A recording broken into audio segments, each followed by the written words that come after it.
Hi, I'm Dan Jones. I'm author and a hypnotherapy trainer, and I've been working with clients for around 20 years or so now and teaching for about 15 years, and I've got a couple of best-selling hypnotherapy books available.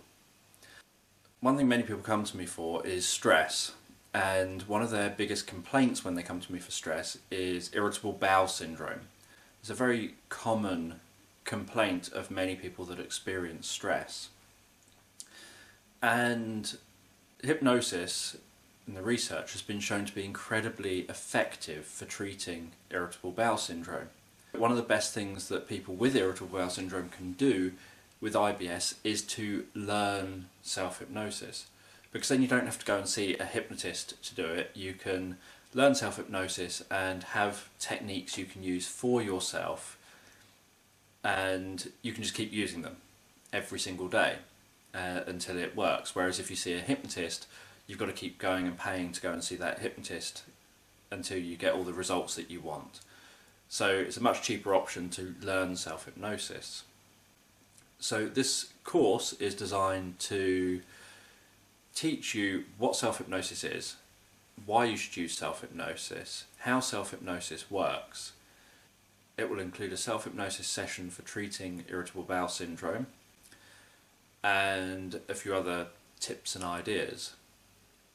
And this course is ideal for people that perhaps suffer with irritable bowel syndrome, and for people that work with people that suffer from irritable bowel syndrome that would just like some perhaps continued professional development to look at how they can help their clients who have IBS. So I look forward to seeing you on the next lecture.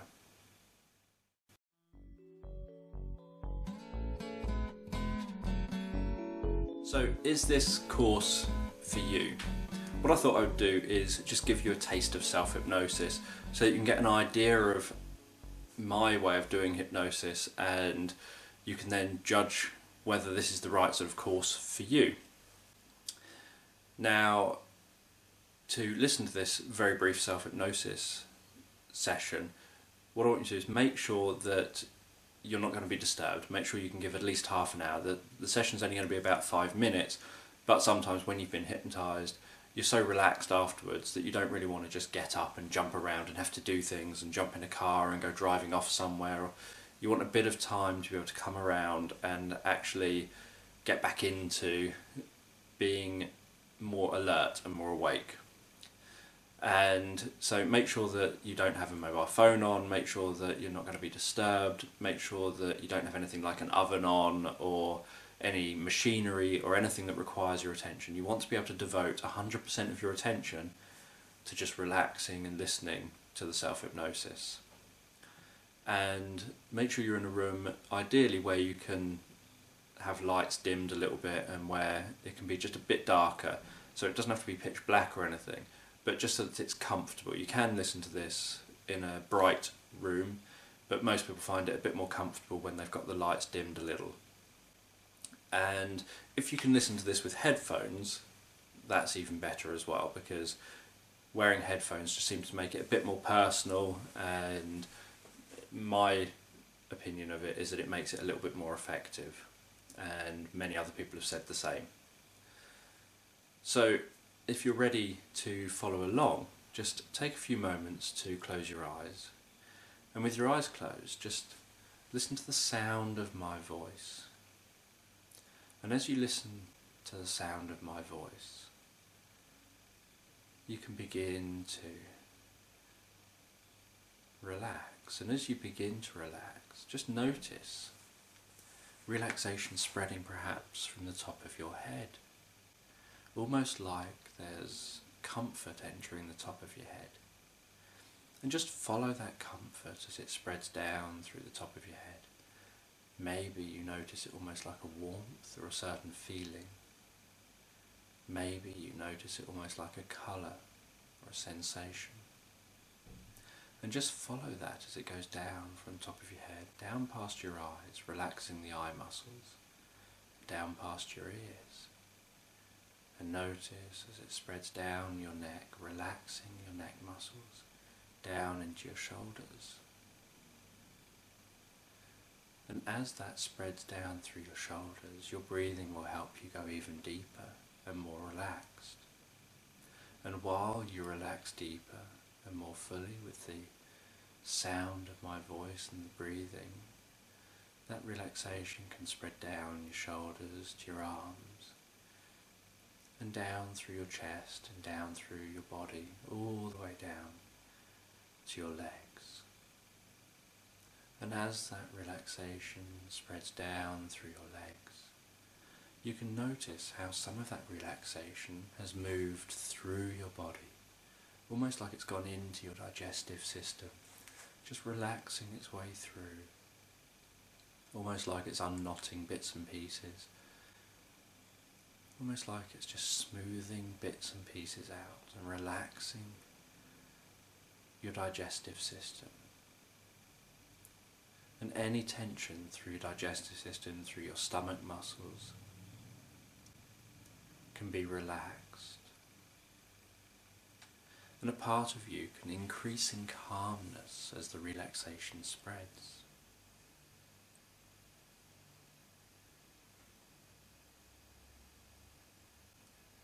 And I don't know whether you will continue relaxing deeper with my voice or with each breath you take, but as you continue to relax deeper,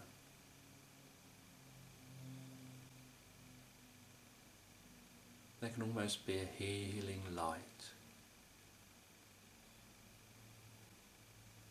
that passes through you, a healing light that passes through you. And that healing light can begin to heal any areas that need healing, begin to make any changes that need to be made. So that in a minute, when you come out of this brief self-hypnosis experience, you can feel an increased sense of peace and calm and relaxation and comfort. Comfort through your mind and body.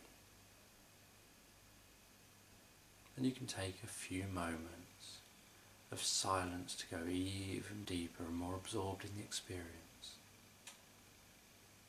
And you'll know it's time to come back to the room, because I'll be counting you back from 1 up to 3. And when I count you from 1 to 3, all the necessary changes for here and now will be made for you to feel calmer, feel more relaxed, so that you'll awaken feeling calm and relaxed, feeling a sense of peace.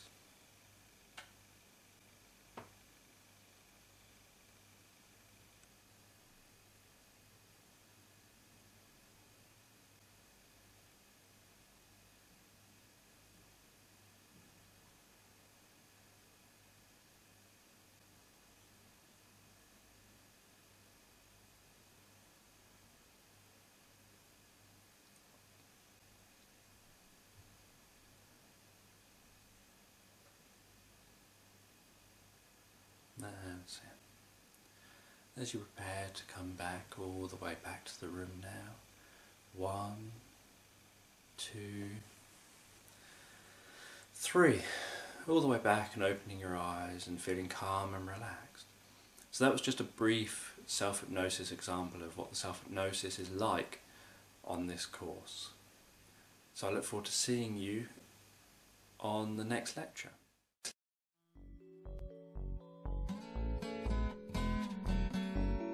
So what is self-hypnosis? Well, self-hypnosis is the process of actually hypnotising yourself and putting yourself into a state of hypnosis. So hypnosis has 2 meanings. There's hypnosis, the thing you do, so I am doing hypnosis on you, and then there's the hypnosis, the state you end up in. So the person I've hypnotised is in a state of hypnosis. With self-hypnosis, you're the one that does the hypnosis or instigates the hypnosis, and you're the one who goes into hypnosis. So the self-hypnosis could be a guided self-hypnosis track, like an MP3, which is what you'll have here, which will be a guided induction. And a guided induction just means that it could be you or it could be someone else has recorded that self-hypnosis track. It's on a machine, it's on a MP3 player or iPod or something like that, and you choose to play it, you choose to listen to it and go along with it and become hypnotized by it.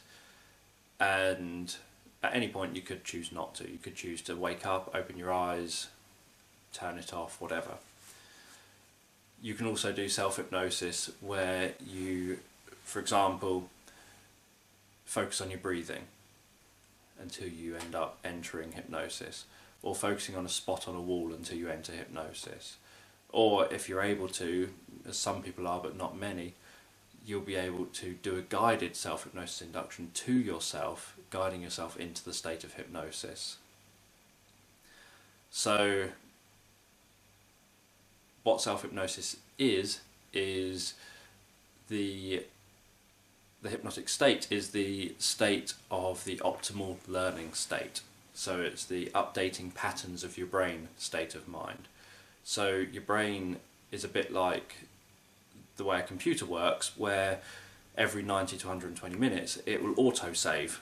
So you've been learning stuff and living life, and every 90 to 120 minutes your brain will go naturally into a self-hypnosis type state, and you'll drift off, you'll daydream a little bit just while it updates the patterns.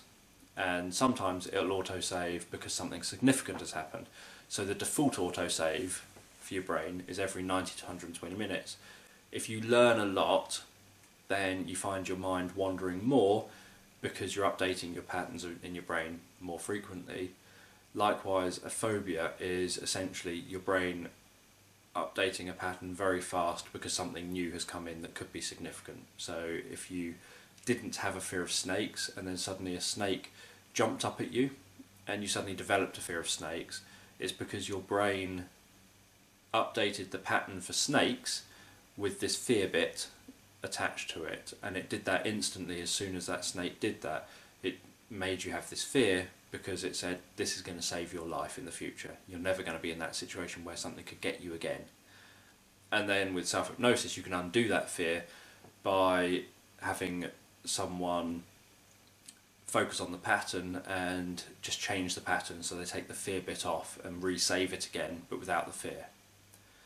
So that's what you do with hypnosis, that's what you do with self-hypnosis. It's about updating patterns of behaviour, and that's the state that you're trying to access, is that patterns of behaviour state.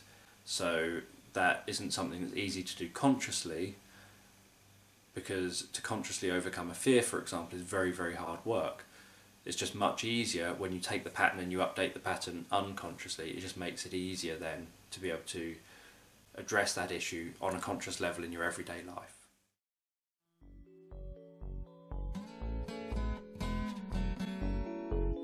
So why use self-hypnosis? Well, because self-hypnosis is about updating patterns of behaviour, it's very useful as a tool for being able to get results quickly. And self-hypnosis for IBS has been seen to be incredibly effective. So the research has been that the relaxation element of hypnosis and the suggestion element of hypnosis, where you're being given, when you're in hypnosis, you're not more suggestible, what you are is more responsive. So there's a difference. Suggestibility and responsiveness are slightly different. So you can be responsive to something without necessarily being highly suggestible. So if a car backfires, you jump because you think there's a loud bang, I don't know what it is. So you're highly responsive, but that doesn't mean that you are being suggestible. It just means that you're responding to something really well. So what hypnosis does is it helps to increase your responsiveness to certain ideas that are presented to you, and that helps those ideas then to stay in your mind. It helps to focus you on just that one thing. So for treating IBS, being able to take on board new ideas, new ways of thinking, and being able to take on board, hypnosis seems to work on a mind-body level. So hypnosis has been shown to create numerous changes within the body, as well as just the mind, when you're using it, which is really helpful for something like IBS.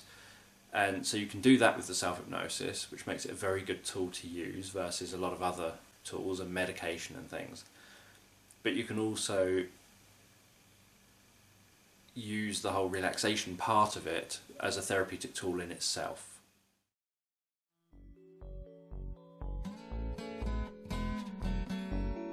So how to prepare to use self-hypnosis. Now, for using self-hypnosis, you can do self-hypnosis in pretty much any environment, but ideally what you want is to make sure you're not going to be disturbed. You're not going to be using any other kind of machinery or anything like that. You're not going to have, for example, an oven on in another room because you think, I'm cooking a roast that takes 90 minutes. The self-hypnosis only takes 15 minutes, so I've got plenty of time. Let's nip off to the other room, do self-hypnosis, and then come back and finish the roast. Because obviously leaving an oven on isn't particularly safe if you're closing your eyes and you're busy in another room. So the hypnosis, to prepare for it, make sure that you won't be disturbed as far as possible. Make sure that your mobile phone is switched off, any other phones are switched off, or in other rooms so that they don't disturb you. Make sure that you're able to pay this your full attention, and ideally make sure that you've got headphones if you can to use for this. Make sure that you have somewhere comfy to either sit or lie down. You can do hypnosis in an uncomfortable place, but that's normally uncomfortable, so it's nicer to be comfy. And make sure that you can have the room a little bit darker, so not pitch black or anything necessarily, but people generally find it more comfortable if it's a slightly darker room, because bright light can sometimes make it so that you're squinting a bit and then you've got a lot of tension around your face, which you don't really want to have. You want to just be able to close your eyes in a relaxed kind of way without having bright light shining on you that makes you squint and then tense up muscles that can be uncomfortable after the hypnosis.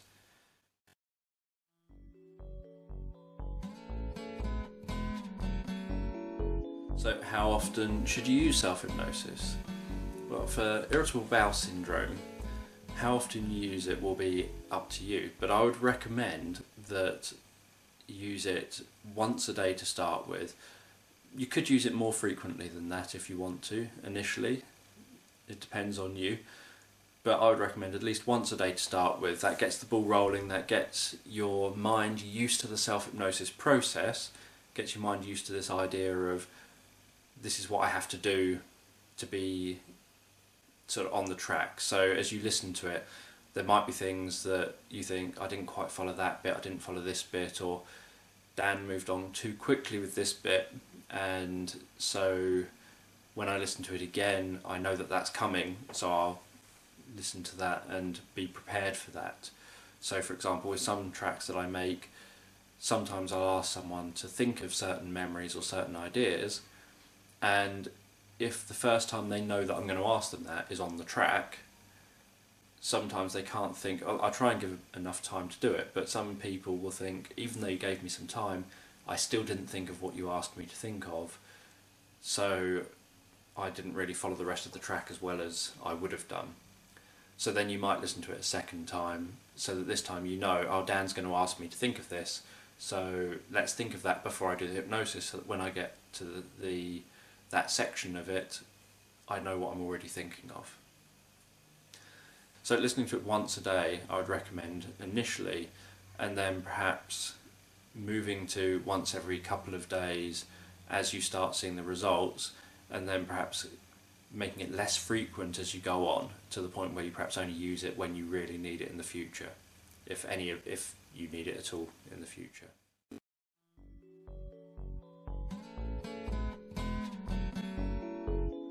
So how can you measure the success of the self-hypnosis? Well, to measure the success, the best way is to use scaling. So scaling is a solution-focused therapy technique where you take say, a scale of 1 to 10, and it could be anything, it could be 1 to 100, it could be 1 to 1,000, whatever scale you want, but generally 1 to 10. 10 is the problem is the worst it could ever be, 1 is the problem doesn't exist, you're feeling the best you could feel. And then what you do is you think, right, where am I now? So at this point in time, before listening to self-hypnosis, before getting into that part of this course, where are you now? And then you think, okay, I'm say an 8 out of 10. And what my next question would be is, and what is an 8? What does that mean in sensory specific terms? What does an 8 mean to you? And so what I mean by sensory specific terms is, if you were to describe that to me in a way that is using senses, then what would you tell me? So you might say an 8 is 6 out of 7 days a week, my stomach feels like it's got knots in it, I have problems going to the toilet, I am always feeling bloaty and uncomfortable, I spend most of every day anxious and worrying, and whatever else you might describe for an 8.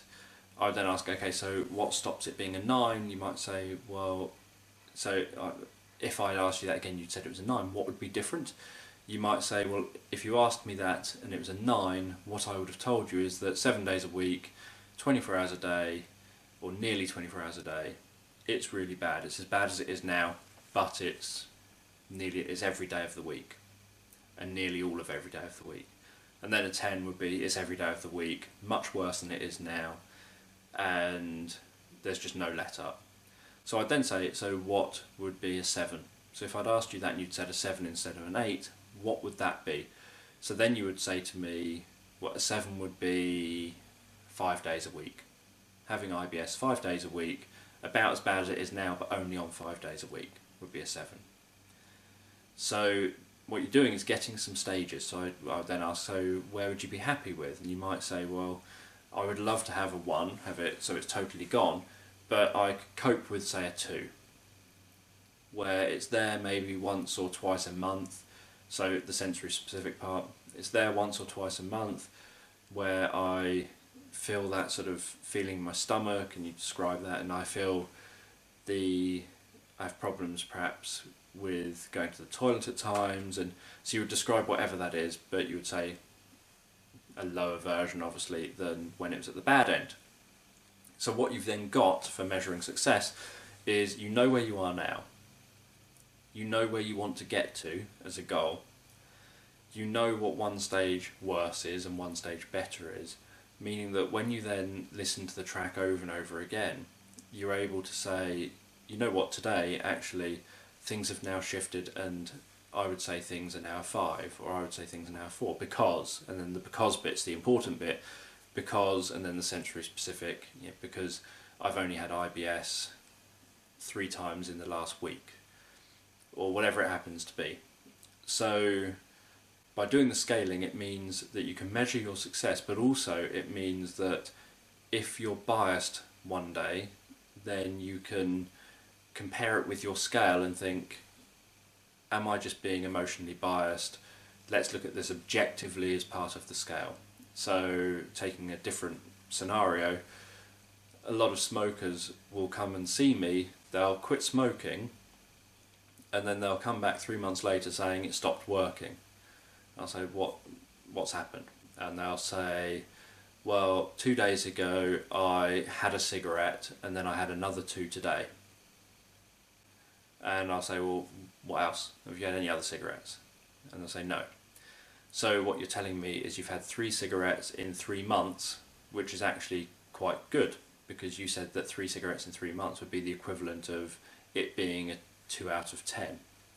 So we would still address what led to those cigarettes, but what you're doing is you're putting it into context. So a lot of smokers specifically will often end up giving up on the therapy once they've had a blip, instead of seeing it as a blip.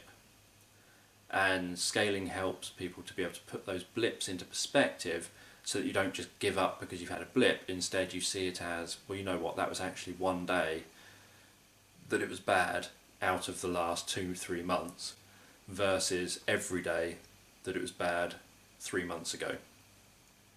So that's using scaling is a very good tool for measuring success.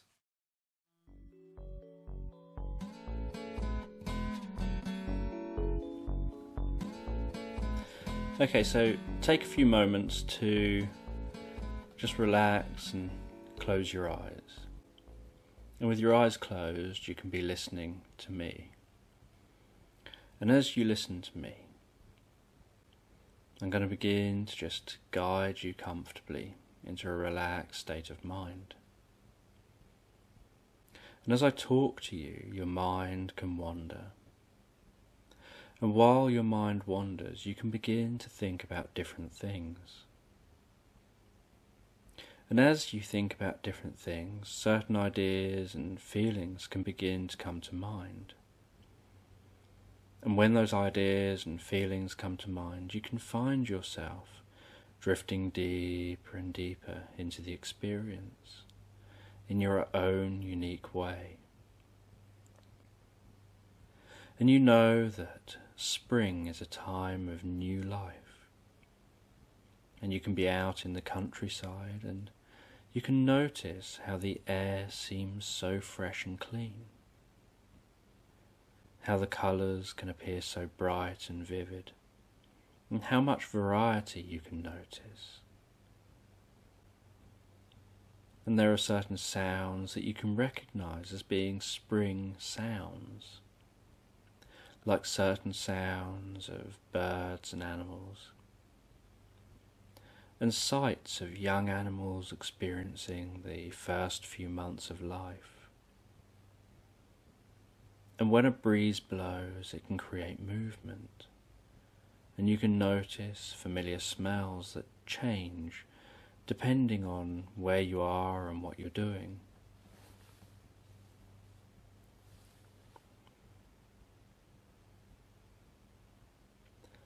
And you're aware of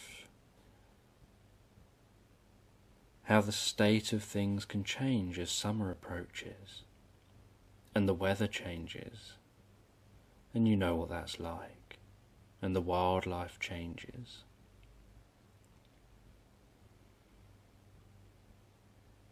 And you can notice how the sounds that you hear can begin to change. And I wonder what sounds you feel are summer sounds.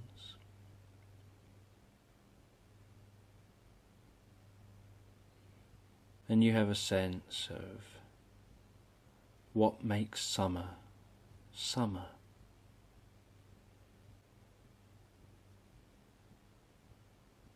And there'll be certain summer smells that you can notice.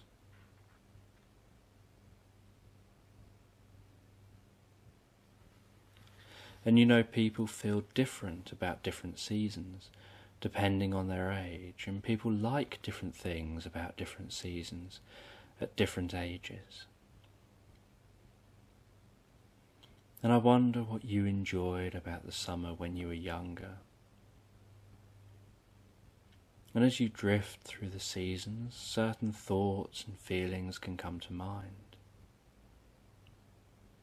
And as you drift into autumn, and you know how the colours change in autumn, and the weather changes, and the smells change. And I wonder what else changes for you in the autumn. And many children enjoy crunching the fallen golden brown leaves with each step they take.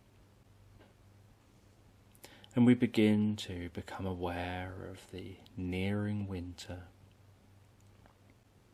And as winter falls, so things change again. A scene may look different than it did before. And I wonder what you used to enjoy as a child about the winter. Sometimes what children enjoy about the winter or the summer is different to what adults enjoy about these times.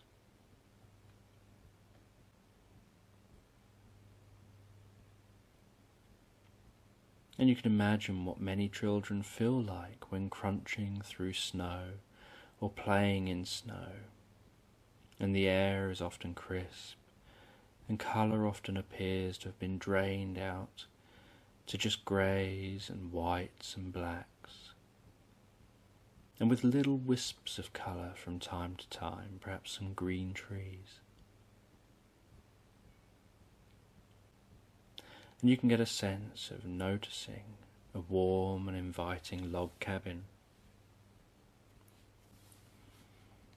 And as you approach that cabin, it can seem vaguely familiar yet unknown. Then you can enter the cabin and notice what the door was like to open, as you see what the inside of that cosy, relaxing, warm and comforting cabin looks like.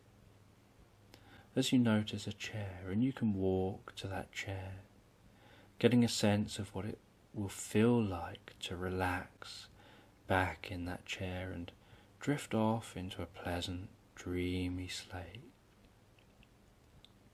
As you now relax into that chair and find yourself instinctively drifting into the most pleasant and wonderful dreamy sleep. And I don't know whether it'll be a dreamy sleep from the past or even more pleasant and wonderful sleep as you continue to listen to the sound of my voice.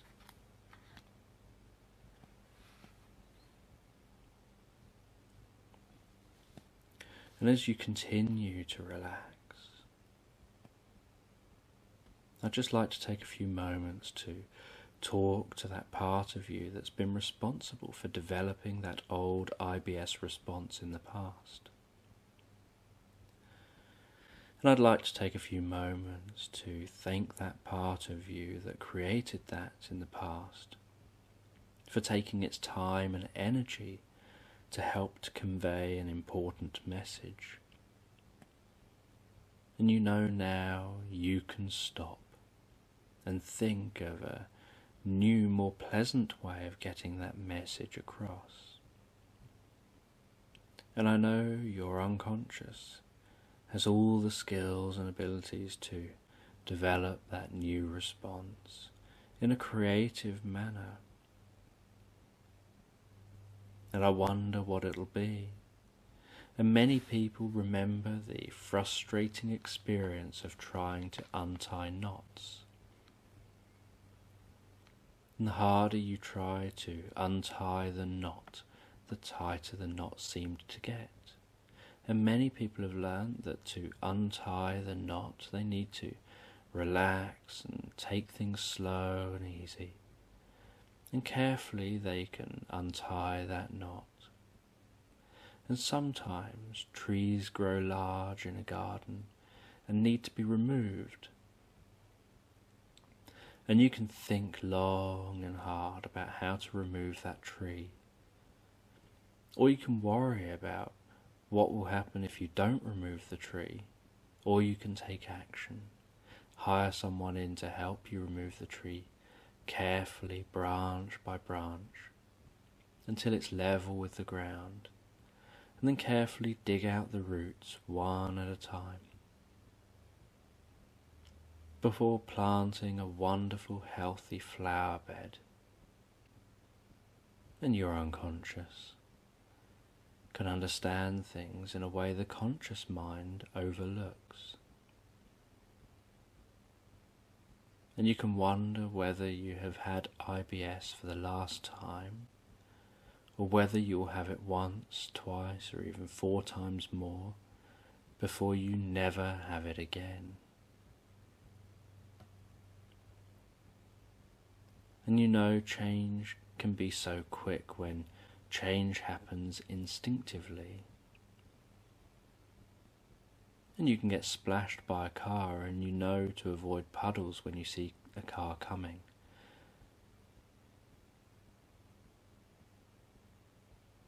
And that knowledge happens instantly without any thought. And you can learn to heal yourself quickly here and now. And you can take as long as you need to make all the necessary changes to ensure that old response and old problem remains just as a distant memory. I don't know whether you'll have all the work completed before the end of the session or just after the end of the session, or tomorrow or next week, but all the necessary changes can be completed and in place over the next few minutes while my voice drifts off elsewhere, just allowing you some time to work fully and honestly on an instinctive level.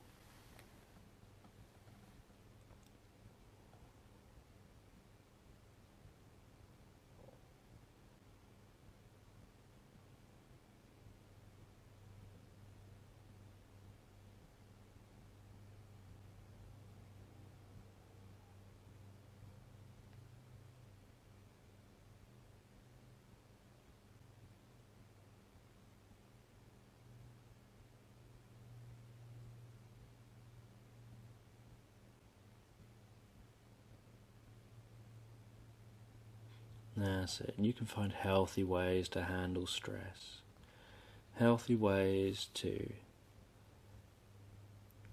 relax and keep yourself calm in your mind and body.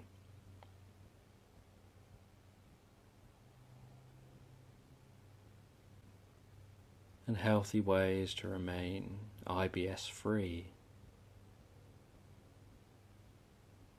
As you now take some time to begin to comfortably drift back to the room, and as you do, you'll drift back comfortably and calmly, and I'll count from 1 up to 3, and on the count of 3, you'll be back in the here and now, calm and comfortable, ready to carry on with the rest of your day. 1, 2, 3, drifting all the way back to the room and opening your eyes.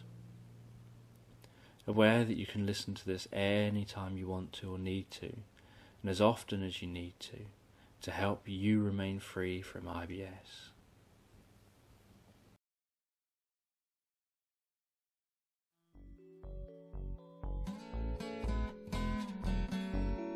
Okay, I just wanted to talk briefly about other things you can do to help yourself to move on from IBS. One of them is obviously looking at your diet, making sure that what you're eating, what sort of food you're consuming is healthy food, so a diet predominantly full of vegetables and fruit and unprocessed foods. So some people have a greater response to eating unhealthy foods than others. So some people eat a lot of unhealthy food and not really notice a physiological response within themselves. Other people, when they eat unhealthy foods and they eat processed foods and large amounts of meat, they really notice it in their bodies and in how they are reacting to that food. So it's something that may or may not be a problem. It's an individual thing, but if you are eating a lot of unhealthy things, it's something to look out for. I've got a friend that I know who found that a lot of his health problems, he didn't make the link to food initially, and then he changed his diet because he just thought, I'm going to try and eat healthy for a bit. Suddenly his health problems cleared up. His stomach problems cleared up, his skin problems cleared up. Then he reached the weight he wanted to be, so he decided to go back to eating like normal again because he'd reached his weight that he wanted to be. But what happened was actually all these health problems came back as well, so he thought, I wonder if the health problems are linked to the eating. So he then ate healthy again, and all of a sudden all the health problems went away again. So diet is one thing to just check on and just look out for. Okay, another thing is breathing. So if you can find ways to relax in everyday life, that will have a significant impact on IBS. So one good technique for relaxation is using 7-11 breathing. So what that is breathing in counting to 7, taking deep breaths so it fills your whole lungs, right down to your diaphragm lowering down, your stomach going out, and then you breathe out counting to 11. The idea is you want to make the out breaths longer than the in breaths, and by doing that, the out breath being longer triggers the relaxation response. So in breath, breathing in triggers the stress response, breathing out triggers the relaxation response. In everyday life, normally, they're even, they're reasonably even. You're not overly stressed, you're not overly relaxed, you're just fairly static. What happens when you get stressed is, normally you take longer in breaths than the out breaths, triggering the stress response, triggering panic and things like that. Whereas when you relax, and that longer out breath triggers a relaxation response. So that's a brilliant technique to do in everyday situations because no one can see you doing it. So I'm doing it very overtly here, very obvious, so you can see me doing it, you can hear me breathing. But in everyday life, you'll just be going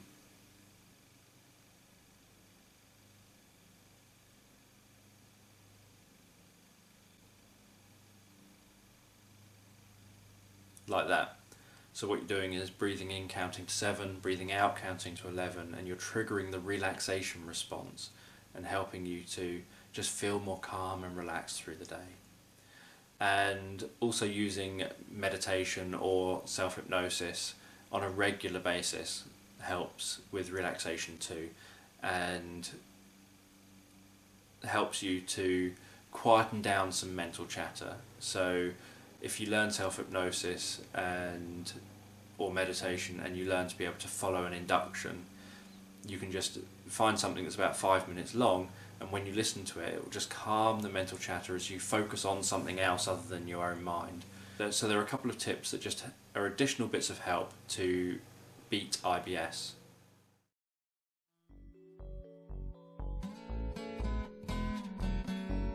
So in summary, what have I covered on this course? Well, through this course I've covered what self-hypnosis is, how to do self-hypnosis. I've covered about how self-hypnosis is useful to treat irritable bowel syndrome. You've had a self-hypnosis induction guiding you through a process that you can use over and over again and use it as regular as you can to help you to overcome IBS. I've given you a number of other tasks and ideas that you can use, so a breathing technique, and I talked about how you can use meditation or self-hypnosis as a way of relaxing and keeping yourself calm. And I also mentioned about eating and looking at your diet just to see if that is something that's impacting on the IBS. So the track is designed to really be used often to get the best results. I spoke about how you can measure your success using scaling and how to prepare for doing the self-hypnosis.